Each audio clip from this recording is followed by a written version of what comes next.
Dr. Padma asked me to give a potpourri of cases so that different aspects of hematology can be taken up. First thing, are the pictures clear, Dr. Padma?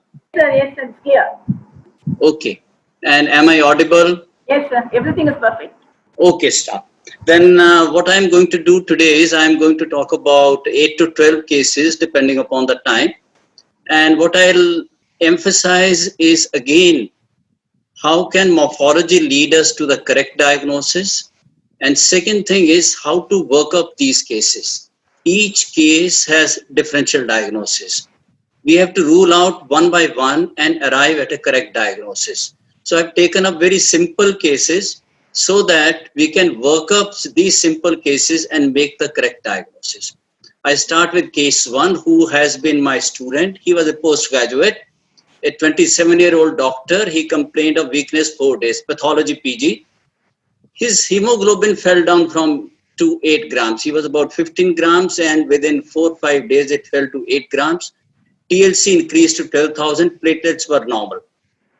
Look at the reticulocyte count, 11%. MCV, MCH, MCHC, everything was normal, normocytic, normochromic. That is what it appeared like. We examined the peripheral smear as we must do whenever there is a case of anemia. What do we find here? The arrow cells you can see as if the bite has been taken from these cells. And then there were few spherocytes. Then there were these polychromatophils were present, which were reflected in the high reticulocyte count. Here in the lower part, you find multiple bites have been taken from the red cells. Here we have another single bite taken. So we have a case, young man who is showing us a picture of few spherocytes and multiple bite cells along with spherocytes. We made the reticulocyte preparation where we found these reticulocytes are increased. And what do we find in these red cells? This is Hans body. Now, what is Hans body? Hans body is actually the oxidized hemoglobin, which is methemoglobin, which may combine even form sulf hemoglobin. That becomes that the whole hemoglobin gets condensed and comes to lie next to the cell membrane. Now, these are multiple Hans bodies which were formed in his red cell, and then there were reticulocytosis which was occurring. Another thing is that why these bite cells are formed. You can see multiple bite cells even in this smear also. This Hans body, as such cells, they pass through the spleen.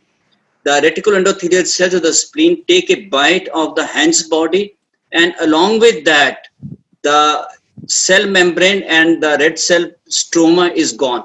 So what we find here is there is a formation of a bite cell. That is a pathogenesis of a bite cell in these cases. Some people label them as Hans body anemias also. But then the Hans body anemias are actually different. Those are the cases where there is enzyme deficiency leading to Hans bodies. Now this is a methyl violet preparation. Here you can see the Hans bodies which are better visualized than a reticulocyte preparation in which we are using brilliant crescent blue, or you can use new method. Now look at this smear. What do we find here are that there are half red cells which are empty. You will see multiple red cells where these are half. These are also known as blister cells and hemighost cells. Now what are these cells? Actually, what has happened is in the previous, what I showed you was the reticuloendothelial cells took a bite. Here what has happened is they've just removed the Hans body as well as the surrounding hemoglobin out of the cell, but the cell membrane has been intact. Now this is by the pitting and culling functions of the spleen that this part has been picked up by the reticuloendothelial cells, forming hemighost cells and so-called blister cells. Now what we have to do is we have to be very careful and differentiate bite cell hemolytic anemia from these schistocytes or fragmented red cells. Now fragmented red cells may be triangular or they may show you multiple. These are shock projections which are seen and the part of the red cell has been taken off. Now these are seen in hemolytic uremic syndrome, DIC, valvular prosthesis, or microangiopathic hemolytic anemia like TTP, and even burns and thermal injury can also give rise to such a thing. However, acute promyelocytic leukemia, we should be very well aware of the fact that any APML can give rise to DIC. And whenever we get a smear of a case of APML, we must examine the red cells as well, because that is what we are going to find, that there are presence of these schistocytes in the peripheral blood smear. What is the mechanism? We know that the glucose is converted to 6-phosphogluconate, and here conversion of glucose 6-phosphate to 6-phosphogluconate comes the G6PD. Now this G6PD, what does it do is it removes hydrogen from the glucose 6-phosphate and puts into NADP, so that this NADP gets converted to NADPH. Now this NADPH, or the reduced NADP, in turn acts upon the glutathione, and this glutathione gets converted into reduced glutathione, that is GSH. Now what does this GH does is that whenever we take any oxidizing drug or any oxidizing chemical is exposed, there is formation of hydrogen peroxide, and this hydrogen peroxide, the extra oxygen has to be removed because that is toxic to the red cells. So what happens is that normally this reduced glutathione removes oxygen from here, there is formation of water, so that we have taken care of the oxidizing exposure which has occurred. If there is G6PD deficiency here, the GSH is not available, H2O2 persists, and this causes a red cell damage. That is why any exposure to any of the drugs like primaquine or furodentine or sulfa drugs, that can give rise to hemolysis. Now, what is the component? Is it extravascular or intravascular? It is both extravascular, and a minor component is intravascular hemolysis. Usually, it is self-limited hemolysis, and that too, the older red cells are destroyed. Why? Because they have got reduced G6PD. On the other hand, the reticulocytes have more G6PD in them. Suppose we have diagnosed this case as G6PD deficiency, and now we assess the G6PD. Because there is now reticulocytosis, what we will find is that G6PD may come out to be normal. So whenever we come across such cases, the exact amount of G6PD we will get is after about 2 to 4 weeks, when the reticulocyte count has come down. Now the various tests which we can use for diagnosis and which we use in our labs nowadays are methemoglobin reduction test, PCB decolorization, fluorescent spot test, cytochemical test for heterozygous female cases, and of course we can do the quantitative G6PD assay. So the learning point is that the peripheral blood film evaluation is essential in arriving at a diagnosis in a case of anemia. And then we must differentiate bite cells from schistocytes to arrive at the correct diagnosis. Therefore, the reticulocyte count is essential in typing the anemia, knowing whether it is a hypoproliferative anemia or is it a hemolytic anemia in which the reticulocyte count is high. Now I go on to the case number 2. This is a 12-year-old boy with intermittent anemia, splenomegaly. He required 4 transfusions so far. Blood picture, you can see microcytic hypochromic anisopoikilocytosis is present, and where the arrows are, there are few target cells which are present. 5 nucleated RBCs also. So the picture, since there are target cells, microcytic hypochromic, could be hemoglobin, one of the hemoglobinopathy, or it could be a case of thalassemia. Look at these. MCV is low, MCH is low, MCH is low. So we are dealing with a case of basically microcytic hypochromic anemia and how to deal with it. Now this is the differential diagnosis.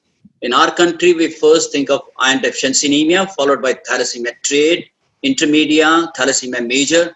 Even other hemoglobinopathies like HBE thalassemia, HBD thalassemia, they may also give a microcytic hypochromic blood picture. And lastly, don't forget anemia of chronic disorders, which is quite common in our country.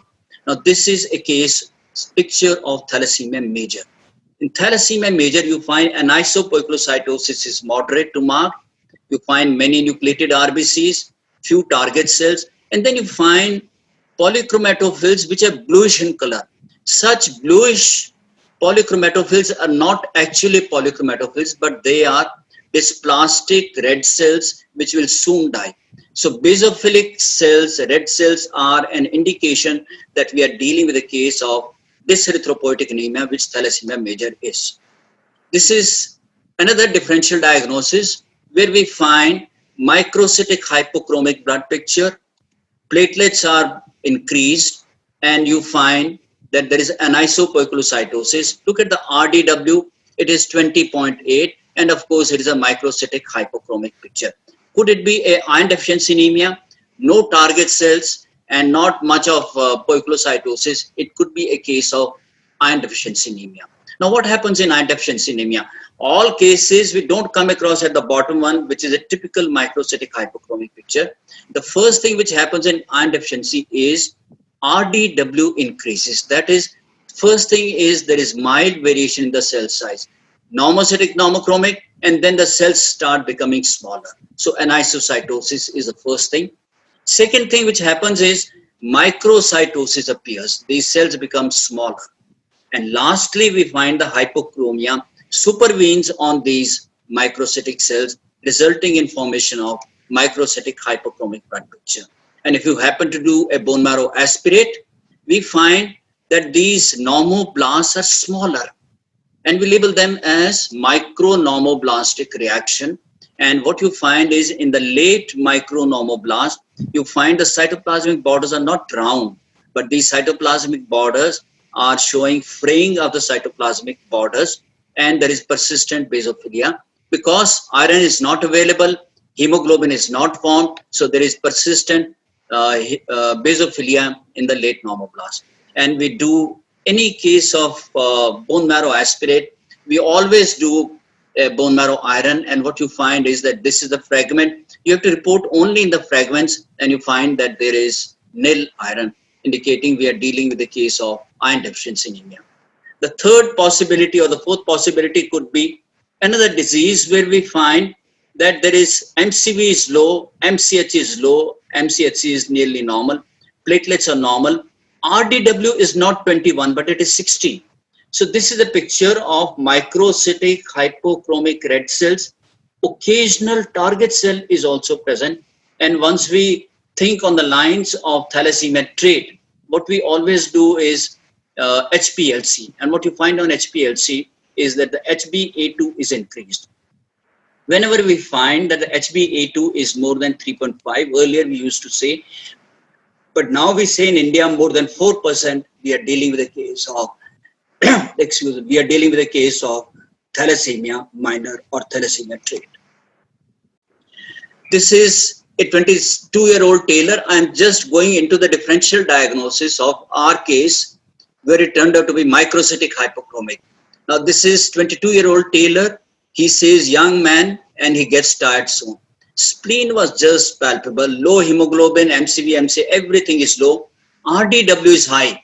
You can see the anisopoikilocytosis is present. So, but what do we find here? In these red cells where I put the arrows and multiple red cells, almost nearly 2/3 of them showed basophilic stippling. So we took the history of lead poisoning. There was no history of lead poisoning. And his brother also was tested. He showed a similar picture. So that means they were exposed to the same thing. So then we tested for P5N deficiency, pyrimidine 5 nucleotidase deficiency. Both of them were positive, and so was his father also. Their father was also positive. So this is another microcytic hypochromic anemia. Then post-splenectomy smear. What we find in post-splenectomy smear is that the platelets are released. So you find thrombocytosis. That is one. Another thing you find is large number of target cells, which you can see. Then you find that many red cells are showing you Howell-Jolly bodies. Now these are all, and nucleated RBCs are released. These are all features of a post-splenectomy smear, and they may also be seen in thalassemia major at times, more so in sickle cell disease. So when we examine it thoroughly, you look at these Howell-Jolly bodies, dyserythropoietic normoblast, occasional cell or the rare cell did show a sickle cell. So we know that this is a post-splenectomy smear in a case of sickle cell disease. Now coming back to our case where we had microcytic hypochromic picture, few target cells. So we did the reticulocyte count as we always do in these cases of anemia. What do we find? We find that these reticulocytes are showing you golf ball-like inclusions all over. And of course, these two are the reticulocytes, which are increased reticulocytosis and golf ball-like inclusion. Now, this is a characteristic feature of HBH disease. Now, HBH is an alpha thalassemia. And where do we find the band? This is where we find pre-integration on HPLC. We come across the band of HBH. Now, do we come across alpha thalassemia in our country? Oh, yes. Alpha thalassemia is not rare. Rather, many cases of heterozygous where one alpha gene is involved are missed. Now, it all depends how many genes are deleted.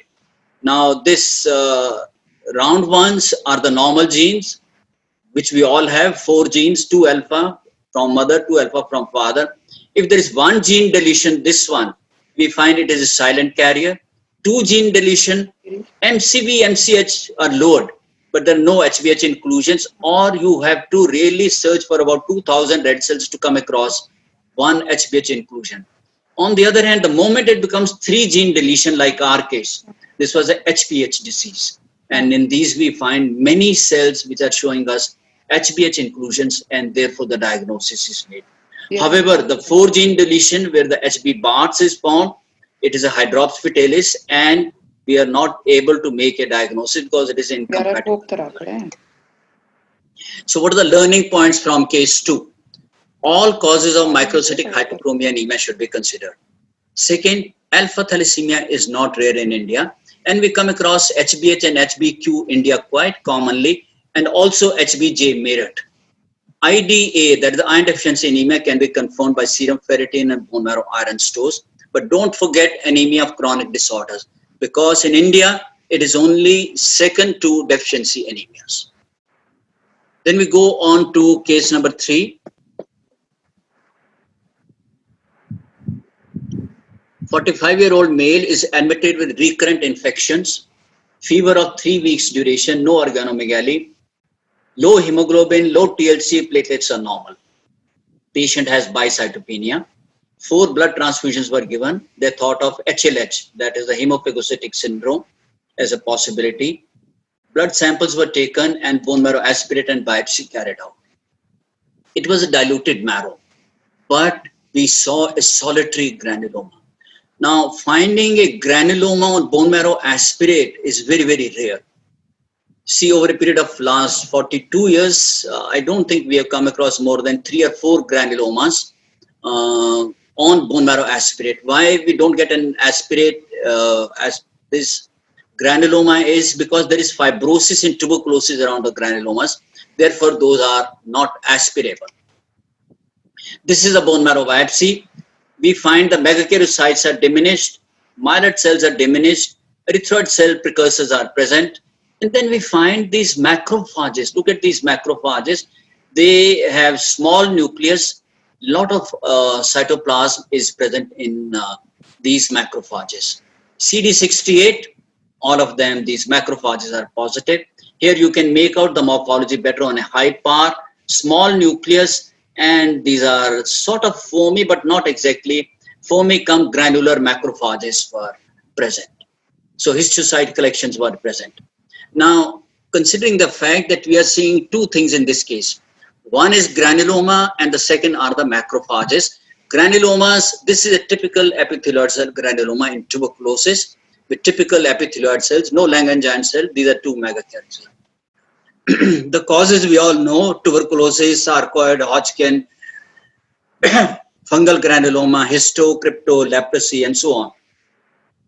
Don't forget Mycobacterium avium intracellulare, because, and of course, the HIV infection or any immunosuppression. We find that the granulomatous diseases are very common in such patients. Now, these are in tuberculosis.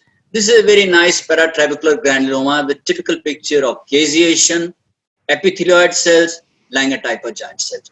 But then you come across where there are areas of necrosis only. No epithelioid cell granuloma, no Langerhans-type giant cells.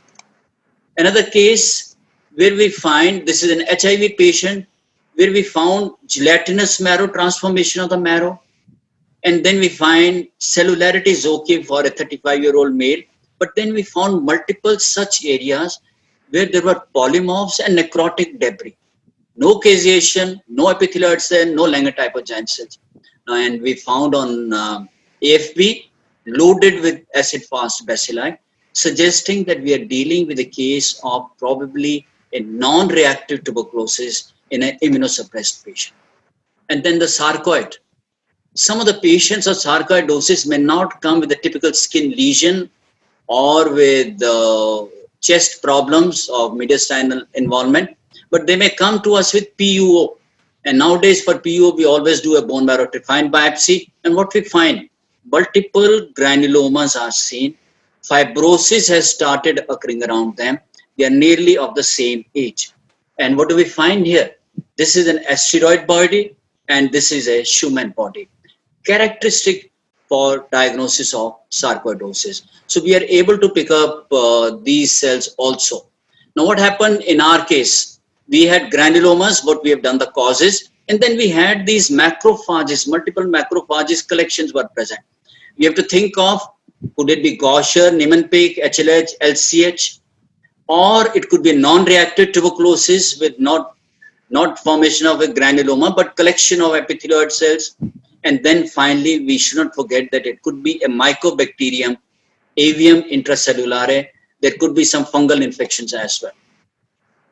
Now in Mycobacterium avium intracellulare, these cells which are loaded with the bacilli are both AFP positive as well as PAS positive, which you can see AFP positive and PAS positive. So this was a case of Mycobacterium avium intracellulare infection. And but we should, in any case, wherever there are macrophages, we should not rule out the possibility of Ardheim-Chester disease, HLH, storage disorders, or even pseudo-Gaucher cells, which can be seen in various diseases. Then we go on to case number 4. This is a 9-year-old child admitted with pallor 2 weeks, diagnosed case of ALL 6 months back. Hemoglobin fell down to 8 grams. He was doing pretty well on maintenance therapy. TLC, DLC were within normal limits. Platelets were adequate. Hematinics given, but there was no response. We did the reti count. It was very, very low, 0.2%.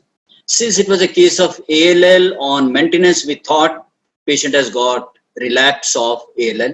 So we asked for a bone marrow aspirate and biopsy. And this is what we got on the bone marrow aspirate. Low power view, megakaryocytes were plenty, normal. Look at the myelopoiesis, appears to be normal. In between, lymphocytes, no erythroid precursors. Erythroid precursors were missing in this particular case. And whatever we saw, there was an occasional large erythroblast. This is on the right is the high power. You can see basophilic cytoplasm and you find large nucleus, open chromatin, and an inclusion like large nucleoli, which are seen in these cases. The rest are all myeloid cells. And of course, the megakaryocytes, as I said, were adequate. And some of the cells did show cytoplasmic projections, basophilic cytoplasm. And this is what they call as dog's ears, like cytoplasmic projections are seen. Again, myeloid precursors, no erythroid precursor. So we are dealing with a case of pure red cell aplasia due to parvovirus B19 infection. Idea is to look at such an entity. See, till such time, we didn't see this. I saw first case in 85. And after that, one could diagnose many cases of pure red cell aplasia. So it is just to make you aware that now with immunosuppression, with HIV infections or various other infections, and many patients who are getting steroids, especially the lymphoma cases, CLL cases, we come across pure red cell aplasia. Now it is of 2 types. Basically, transient red cell aplasia, which occurs in children. That is, whenever we are teaching our students hereditary spherocytosis, sickle cell disease, we tell them that there is a aplasia, aplastic crisis. This is what the aplastic crisis is. That the parvovirus B19 causes depletion of the erythroid precursors, but the giant erythroblasts are seen. Chronic PRCA occurs in HIV, transplant and immunosuppressed patients. Clue to the diagnosis comes only from the reticulocyte count. unless you do the reticulocyte count, you are likely to miss giant perithroblast and you are likely to miss the diagnosis of parvovirus B19 infection. If you've got a good bone marrow biopsy, again the same huge erythroblast with that prominent nucleolus is very, very nicely seen in the bone marrow trephine biopsies. Have a doubt, do then CD71 and you will see whatever we are seeing here, same is reflected on the bone marrow trephine biopsy, and these are the prothromblasts. So the learning point is that low reticulocyte count is as alarming as the high reticulocyte count. And therefore the bone marrow evaluation clinches the diagnosis. And whenever there is a history of steroids or chemotherapy, we should look for giant perithroblasts in these cases. But remember that the parvovirus, what I'm talking about is pure red cell aplasia. That is the commonest presentation of parvovirus B19. But it may also cause leukopenia, thrombocytopenia, and even aplastic anemia at times. I go to a totally different case. 70-year-old gentleman. He was a secretary, retired from the government job 10 years back. Father of a doctor. Pallor, weakness, tiredness for 2 years. No organomegaly, hemoglobin 8, TLC normal, platelet count slightly more. Always more than 3.5 lakhs. Multiple hematinics, no response. Multiple treatment. He has been to many centers across Delhi. What was diagnosed as refractory anemia. We examined the peripheral smear. Macrocytosis. You can make out oval macrovalocytes with few teardrop cells.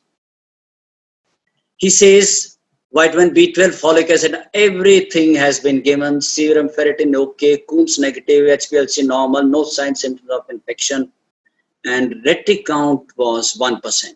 So the clinical impression was refractory anemia. So I told him that we will do bone marrow aspirate and biopsy both together, and that is what we found.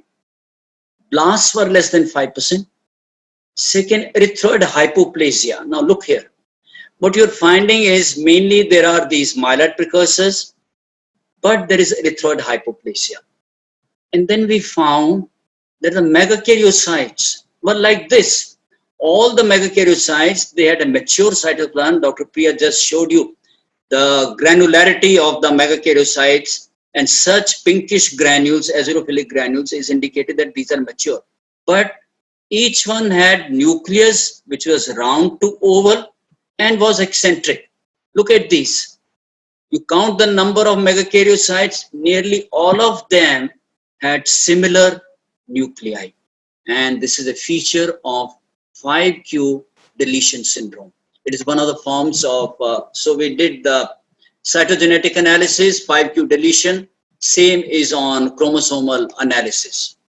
Now, this is one of the MDS which has a good prognosis if you make the diagnosis. If you don't make the diagnosis, patient will keep on running from pillar to post for treatment of anemia.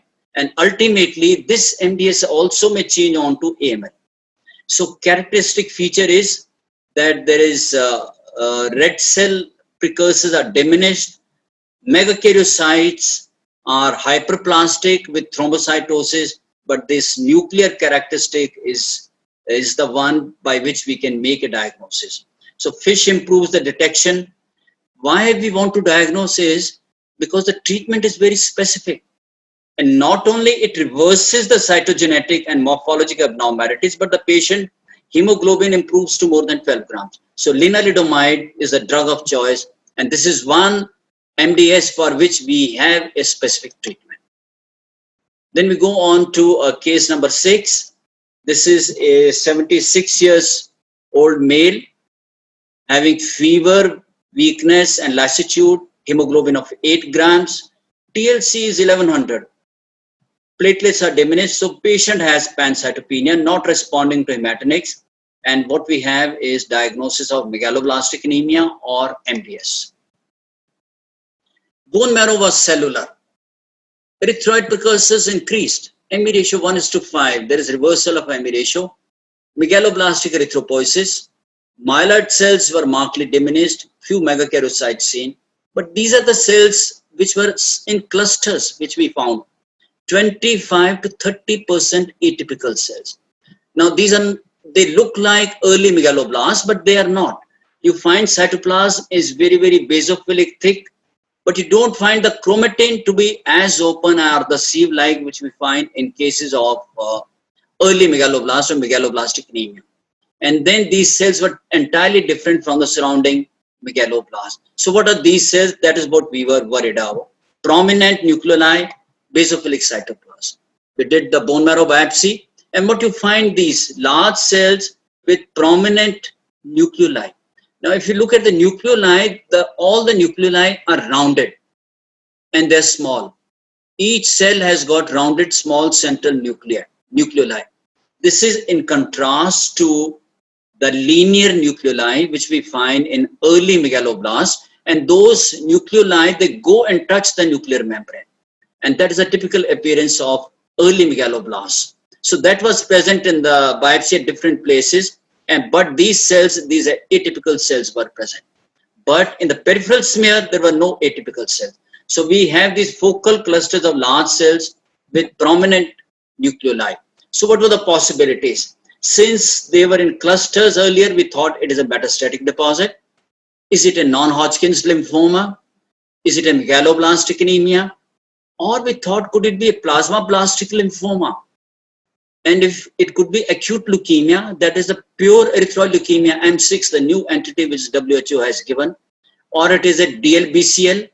Burkitt lymphoma was not there, the typical morphology was not present, and then fully differentiated carcinoma. Since we couldn't make a diagnosis, multiple markers were applied, and what we found, cytokeratin negative, 20 negative, CD3 negative, 34 negative, 117 negative, PAX5, 61, CD10, all were negative, so were for melanoma also.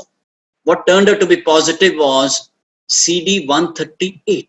Look at these. All those large cells turned out to be CD138 positive, indicating that we are dealing with cells which have a plasma cell origin.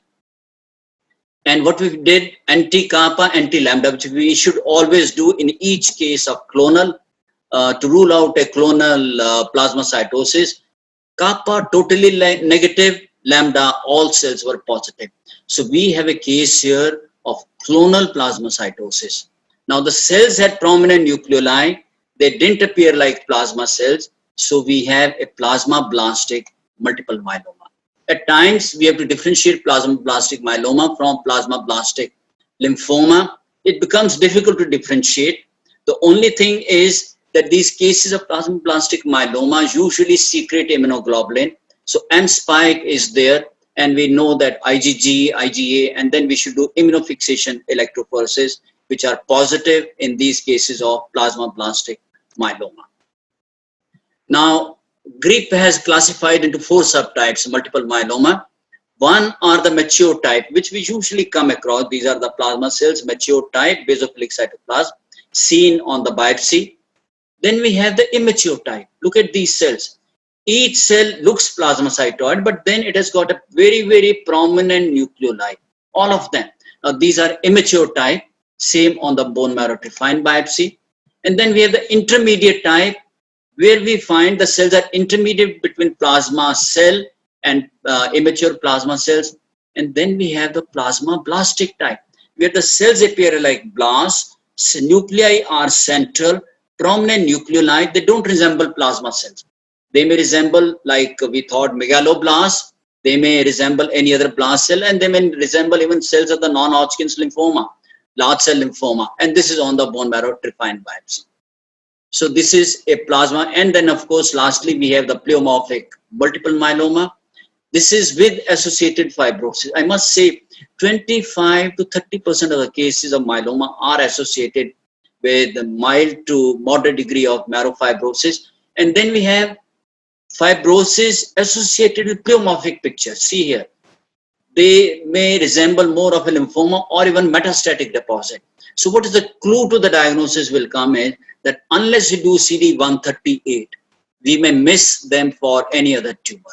So plasmablastic myeloma is a masquerader.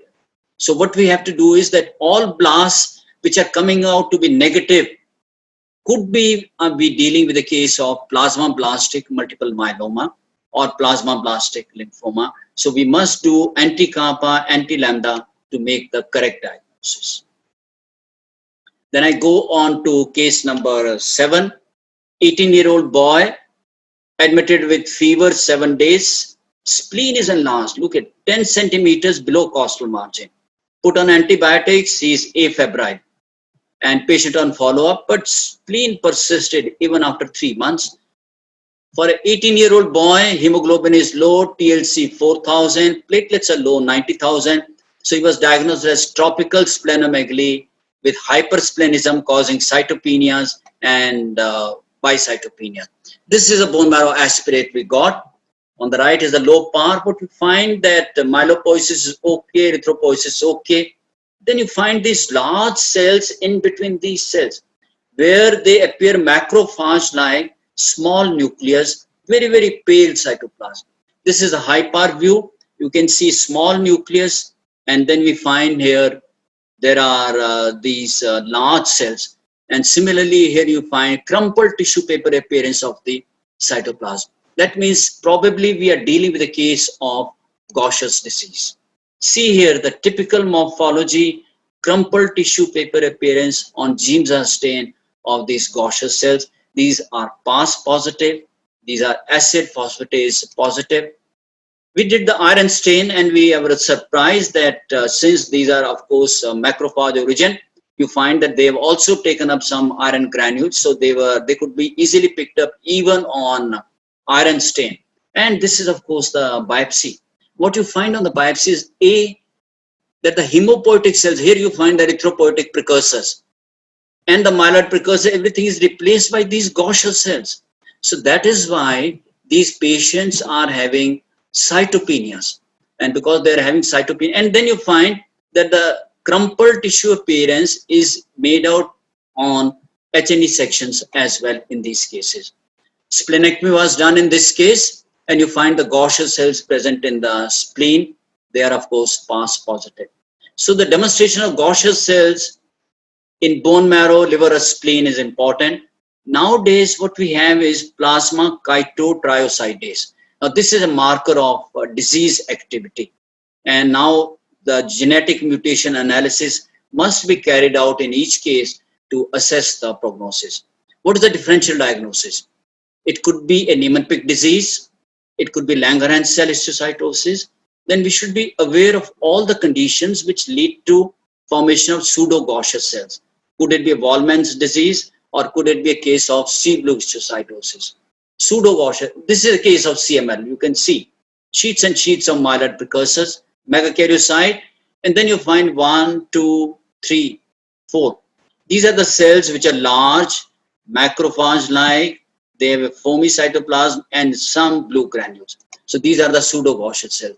These are 4 cases, different appearance. It looks more like Gaucher. This is more like C-blue histiocytes. And here we find that again there are more multiple granules, granular histiocyte. And here we find as pale blue color. These are all pseudo-Gaucher cells which we come across whenever there is a rapid turnover of the bone marrow. Maybe it is CML, maybe it is thalassemia major, maybe it is ITP. And then C-blue histiocytes. Now here there are granules, C-blue histiocytes. We label them whenever we have these blue granules of C-green or C-blue color. It could be hereditary C-blue histiocytosis or it could be acquired. Acquired, I told you, like ITP, CML, Thal major, and the rapid turnover whenever there is in the bone marrow. These cells are, C-blue histiocytes are PAS positive, as you can see in this cluster. This is a cluster of C-blue histiocytes in a secondary case, and then Niemann-Pick disease. Now this is the bone marrow biopsy. This is aspirate. Typical picture of Niemann-Pick cells is that they have got a foamy cytoplasm. It is a clear-cut foamy cytoplasm as differentiated from crumpled tissue appearance. And of course, the Niemann-Pick disease, 4 types, A, B, AB, and type C. Then I go on to case number 8, a 35-year-old male patient admitted with history of low-grade fever of 2 months, On examination, one small cervical lymph node, rest were NAD, reported as reactive lymphadenitis. Patient was given antibiotics, no response, fever persisted. Loss of weight positive, no organomegaly, X-ray chest normal, patient has pancytopenia. We advise bone marrow aspirate. And what you find here is, this is the smear from the bone marrow aspirate on oil immersion. What you find are the myeloid cells, few lymphocytes. Then you look at this macrophage. This macrophage is showing us multiple rounded structures. If you look at each structure, it has got a moon-like or a crescent-shaped nucleus. Then there is a clear space around the whole body. This is a capsule. That is what you can make out. So this is a typical picture of histoplasma capsulatum. This is a bone marrow biopsy. In the bone marrow biopsy, in the macrophage, we find 1, 2, 3, 4, and again around them you will find a clear space. Again, you will find a clear space around each nucleus. This turned out to be a case of histoplasma capsulatum. Now, these histoplasma are always present intracellularly, but whenever we are making bone marrow aspirate smears, we may find that few of them will be seen extracellularly also. But we must differentiate them from LD bodies, which are Kala-Azar. We know that this disease occurs more in eastern parts of our country. Here we find size is nearly same, but the small one is a kinetoplast and the big one is a nucleus. So you will always find a kinetoplast and a nucleus and no capsule. This is LD bodies and this is a histoplasma. Again, you find this moon-shaped nuclei and a capsule around each one of them. Now these, that is on bone marrow aspirate, LD bodies. What you find is plasmacytosis. Whenever we find plasmacytosis with spleen, we should always think that we may be dealing with a case of LD bodies, which may be lying free or again intracellular with typical appearance. This is on bone marrow biopsy. We always find that the LD bodies are packed in the macrophages. Unlike the histoplasma, where we usually find not as many organisms as we find in the macrophages in LD bodies. But then histoplasma can easily be confirmed with PAS stain as well as silver methenamine, the fungal stains which we do to confirm the diagnosis of histoplasma. An interesting case, a 7-month-old female child presented to pediatric OPD with history of loose stools, progressive pallor, inability to gain weight, no history of COX. And then child had fetal bradycardia, but now child has delayed milestones. Normal male sibling of 2.5 years. Physical examination, frontal bossing present, wrist widening present, double malleoli present. Spleen is enlarged 6 centimeters for a small infant. Liver is enlarged, so a child has hepatosplenomegaly, bilateral lower limb dystonia, global developmental failure to thrive, chronic diarrhea, hepatosplenomegaly. This is a peripheral smear we got. Hemoglobin is 9, TLC was increased, platelet count normal, and this is the picture you find macrocytosis.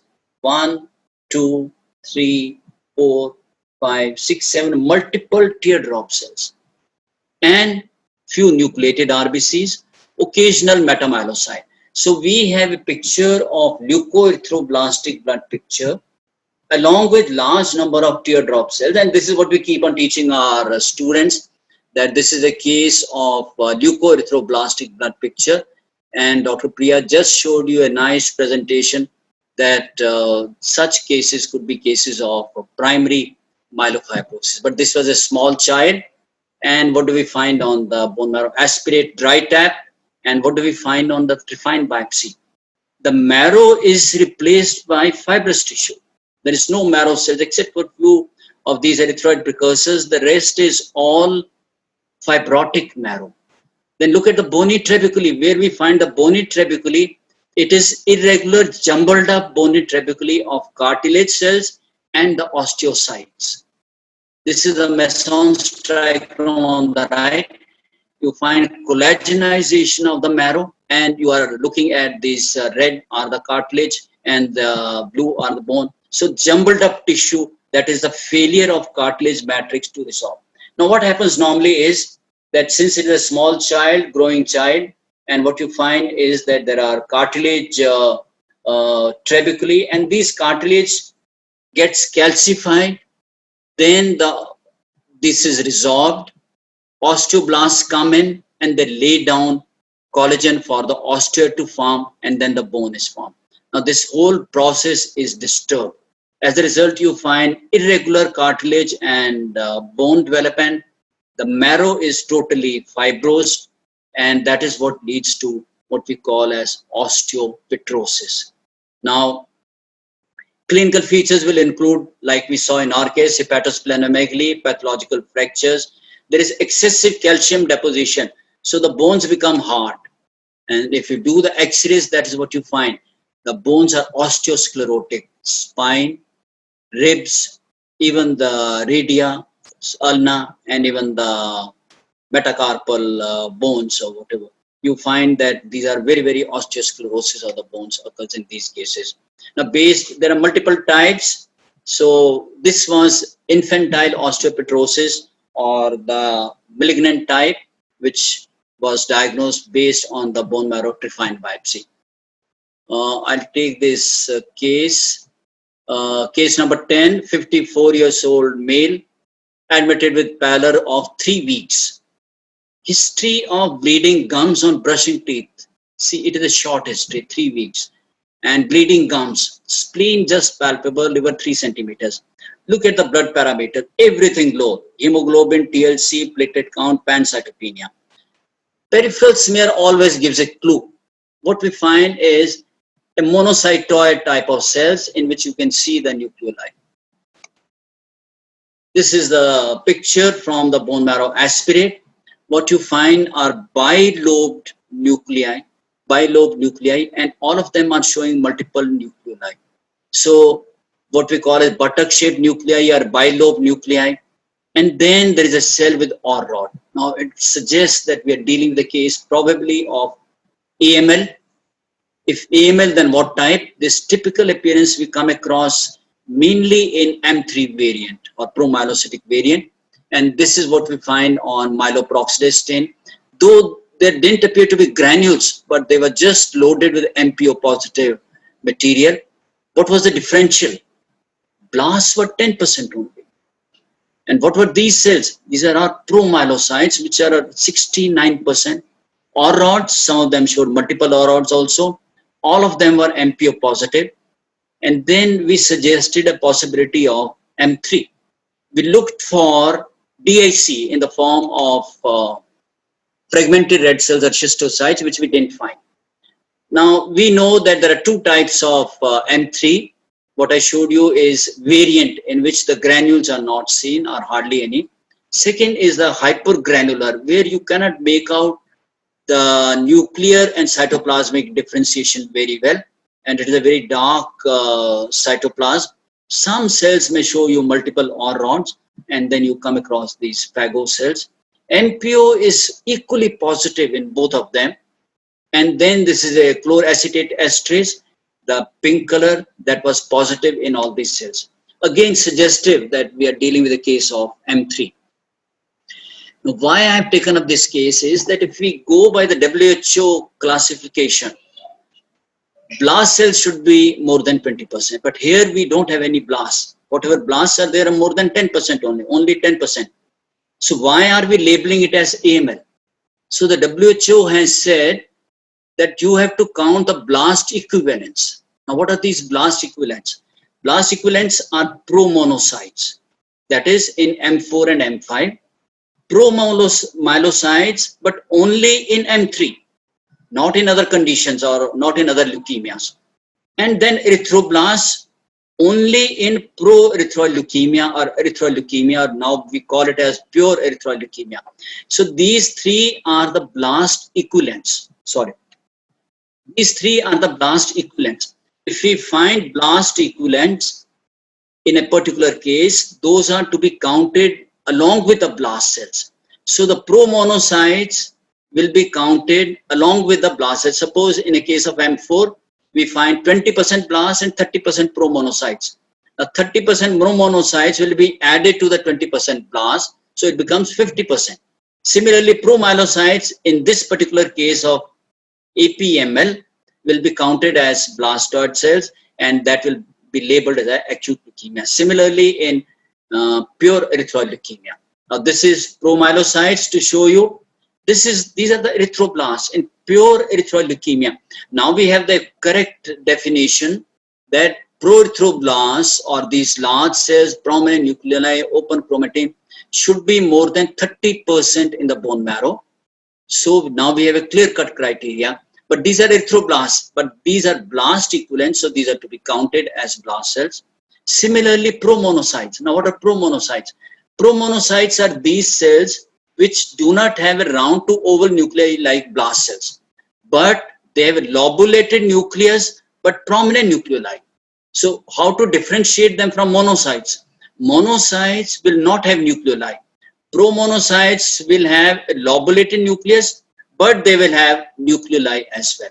So whenever there are promonocytes, suppose we have a case of 10% blast, 40% promonocyte. So 10 plus 40 becomes 50. So that case will become acute monocytic leukemia.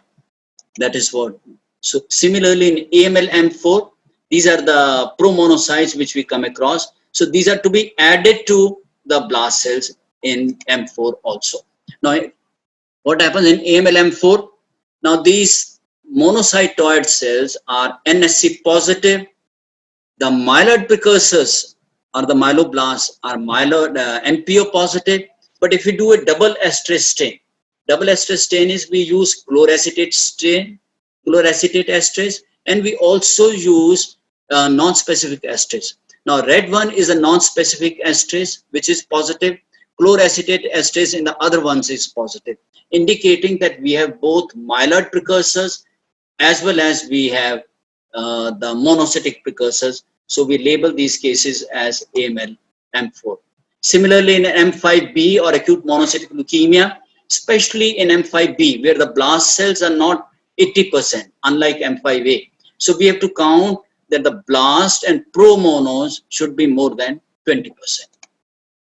So the message is that M3 variant, since there are no granules, unlike M3 classical, where we find that the granules are present, so we should evaluate the morphology of M3 variant, look for such cells, differentiate between cells of the M3 variant as well as monocytoid cells, take use of MPO and NSC. Then of course you can always do immunohistochemistry, and you can always do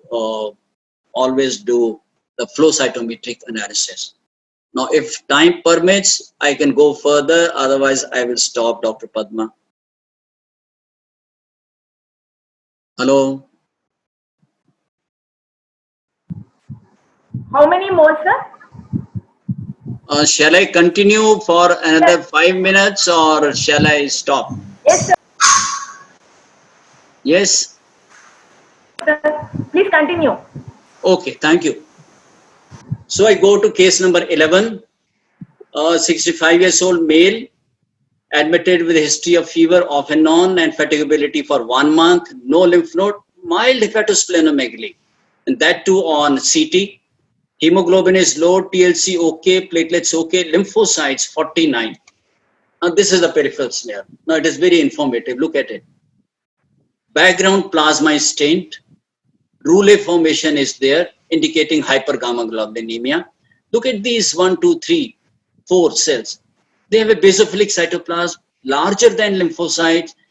Occasional one has nucleolus also. So probably we are dealing with a case which is causing all these features. This is a bone marrow biopsy. Aspirate. What you find are these large number of cells, variation in the cell size, multinucleation. They are not typical plasma cells, but they are not typical lymphocytes also. So we label such cells as lymphoplasmacytoid cells. Now such cells constituted 60% of the cells, and this is on bone marrow trephine biopsy. What you find appear more of lymphoid cells on low power, but actually they were lymphoplasmacytoid cells. Reticulin was grade 2 to 3. We advised serum urine electrophoresis. In the meanwhile, we did immunohistochemistry. What do we find? CD20 positive, CD19 positive, indicating that those cells, lymphoplasmacytoid, were lymphoid. What about CD138? In between, we could see there were some plasma cells. Those plasma cells turned out to be CD138 positive. We did kappa lambda, kappa negative, lambda positive. So that indicates that these are clonal plasma cells which are present in this particular case. So what we have is lymphoid proliferation of B cells along with clonal proliferation of the plasma cells and lymphoplasmacytoid cells. So this is highly suggestive of lymphoplasmacytic lymphoma or Waldenstrom macroglobulinemia, and this is what the M band and immunofixation electrophoresis is very, very important. As you can see here, this is the mu chain of the heavy chain, so it was IgM, and then we find lambda was nil, kappa was of the light chains, only kappa was positive. So clonal IgM is highly indicative of Waldenstrom macroglobulinemia. The only thing we have to do in such cases is now MYD88, MYD88 cytogenetic abnormality. Some of these lymphoid cells, they also showed intranuclear Dutcher body. Some areas we found that these lymphoid cells, and in between there were these large cells with granular cytoplasm, which on GeneSA we found they corresponded with the C blue histiocyte. So there was C blue histiocytosis, there were these Dutcher cells. Now it is a rare B neoplasm, so I won't go into the details. Turned out to be a case of Waldenstrom macroglobulinemia. The clinical features usually are anemia, hepatosplenomegaly, and neurological manifestations and other manifestations of hyperviscosity. Last case, 35-year-old male admitted with pallor. Spleen was just palpable, 1 centimeter. Look at the pancytopenia. Atypical cells were 6%. Based on the atypical cells, we thought it is subleukemic leukemia. This is a bone marrow aspirate. What do we find here, bone marrow aspirate? Hypercellular sheets of these blastoid cells. Now look at these blastoid cells. See, if I'm not aware, if I just have a scanner view, it may appear that these are early megaloblasts, but they have very, very prominent nucleoli. The chromatin is not sieve-like, but it is a very, very open chromatin. Almost similar cells were there, and then these cells were binucleated, some trinucleated, and multinucleated cells were also present. Look at the PAS 10. MPO negative, non-specific estrase negative. What we find was these cells were PAS positive. Now, PAS positive erythroblast-like cells, we should think on the lines of pure erythroleukemia. And that is what the WHO has given. And this is a bone marrow triphyine biopsy. You can see the sheets of these proerythroblasts. This is on the high part, prominent nucleoli, vesicular open chromatin. How to confirm? We have to confirm that these are CD71 or glycophorin A positive, which we did. Incidentally, we read that these cells are also CD117 positive. So CD71 positive, CD117 positivity is highly suggestive of pure erythroid leukemia along with PAS positivity, which we saw in this case. CD34 lymphoid markers are negative. CD117 is only positive. MPO is negative, confirming a pure erythroid leukemia. Now, earlier we all know there used to be M6A, M6B. Now M6A is now placed in MDS. So M6B is now what we call as pure erythroid leukemia. We should have more than 80% erythroblasts, of which 30% at least should be pro-erythroblasts. And of course, these are CD34, HLA-DR, MPO negative. And as I showed you that these are positive for CD71 and CD117. So what I want to give the message here today is, number one, we must have the clinical data of each and every case, whether it is smear, aspirate, and biopsy or all. Differential diagnosis should be kept in mind. Apply cytochemistry, and then you should go for immunohistochemistry, flow cytometric analysis. 2 stains you must do on every bone marrow or every case. Reticulocyte count, then you will not miss bite cell hemolytic anemia, you will not miss HBH disease. You must do iron.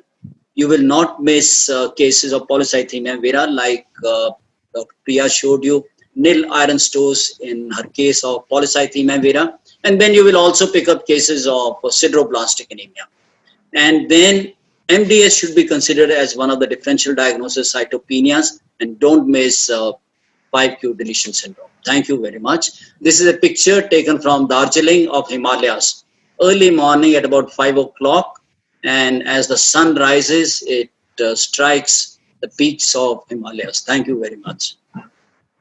Thank you very much, sir. It was a wonderful session. It was spellbound. So pictures and your lecture, everything was so good. All of us enjoyed it thoroughly. So nobody wanted to stop you at any point. Actually, if it is a live session, you would have given your standing ovation.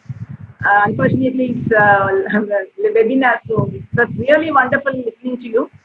So I don't know whether I'm afraid whether we have time for questions. So if you can answer one or two. Students are asking difference between white cells and blister cells. Yes. White cells are the ones where we find that the macrophage has taken a bite out of red cell wherever the Hans body was present. In blister cell, the Hans body has been taken away by the splenic macrophage, but the red cell membrane is still intact. That is the difference between white cell and blister cell. So it is something like blister, that half the cell membrane is present, but the Hans body along with the red cell stroma has been taken away.